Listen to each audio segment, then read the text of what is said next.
Welcome to the Transitions Daily podcast. Transitions Daily is an online recovery group that offers a daily distribution of popular recovery resources accompanied by a secret Facebook group for discussion. We hope you enjoy today's readings. This is Transitions Daily for October 30th, read by Cindy L. from Fort Worth, Texas. AA Thoughts for the Day. Principles. Experience shows that few alcoholics will long stay away from a group just because they don't like the way it is run.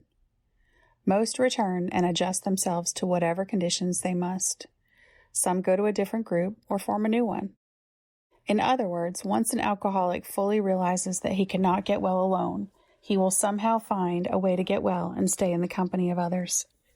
Bill W., letter 1943, as Bill sees it, page 312. Thought to consider. It isn't difficult to make a mountain out of a molehill. Just add a little dirt. Acronyms. ISM. I, self, me. Just for today. Grim routine. From Chapter 7, Make It Snappy. During this 17-year period, 1918 to 1935, Dr. Bob had worked out a grim routine that permitted him to drink and somehow still maintain his medical practice. Careful never to go near the hospital while he was drinking, he would stay sober until 4 o'clock in the afternoon. It was really a horrible nightmare, this earning money, getting liquor, smuggling it home, getting drunk, morning jitters, taking large doses of sedatives to make it possible for me to earn more money, and so on ad nauseum, he wrote. I used to promise my wife, my friends, and my children that I would drink no more, promises which seldom kept me sober through the day, though I was very sincere when I made them. Pass it on, page 140. Daily Reflections. Live and let live. Never since it began has Alcoholics Anonymous been divided by a major controversial issue, nor has our fellowship ever publicly taken sides on any question in an embattled world. This, however, has been no earned virtue. It could almost be said that we were born with it. So long as we don't argue these matters privately, it's a cinch we never shall publicly. 12 Steps and 12 Traditions, page 176. Do I remember that I have a right to my opinion, but that others don't have to share it?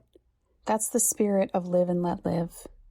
The Serenity Prayer reminds me, with God's help, to accept the things I cannot change. Am I still trying to change others? When it comes to courage to change the things I can, do I remember that my opinions are mine and yours are yours? Am I still afraid to be me? When it comes to wisdom to know the difference, do I remember that my opinions come from my experience?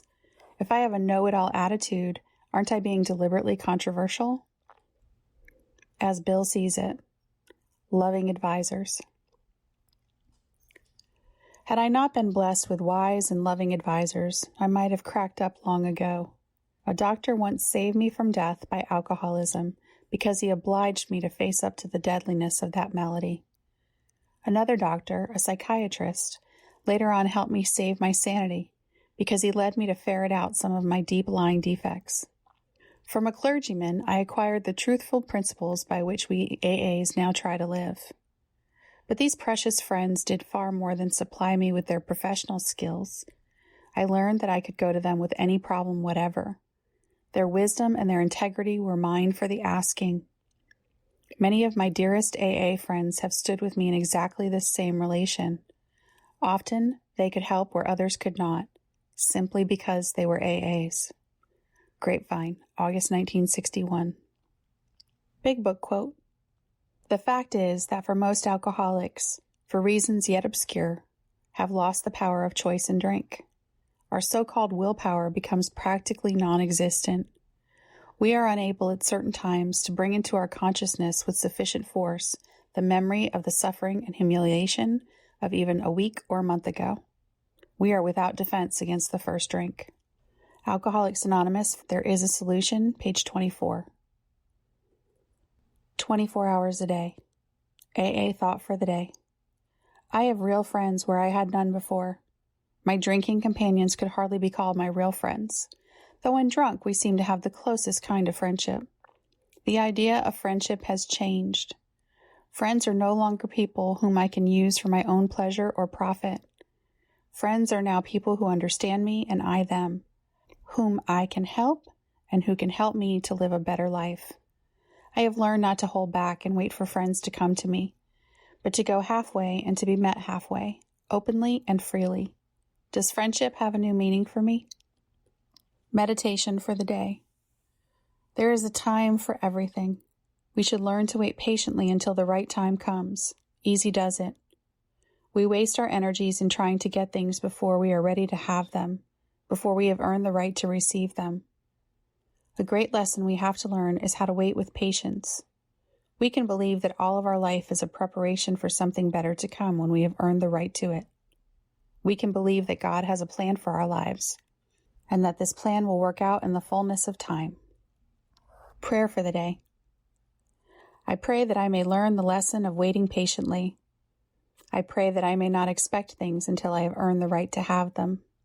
Hazelden Foundation, P.O. Box 176, Center City, Minnesota, 55012. I am Cindy, and I am an alcoholic. We hope you enjoyed today's readings. You can also receive Transitions Daily via email and discuss today's readings in our secret Facebook group. So for more information, go to dailyaaemails.com today. Other than the 24 hours a day reading, unless otherwise specified, all quotes copyright Alcoholics Anonymous World Services, Inc., 1952, 1957, 1967, 1973, 1975, 1976, 1980, 1981, 1984, 1985, 1988, 1990, or 2001.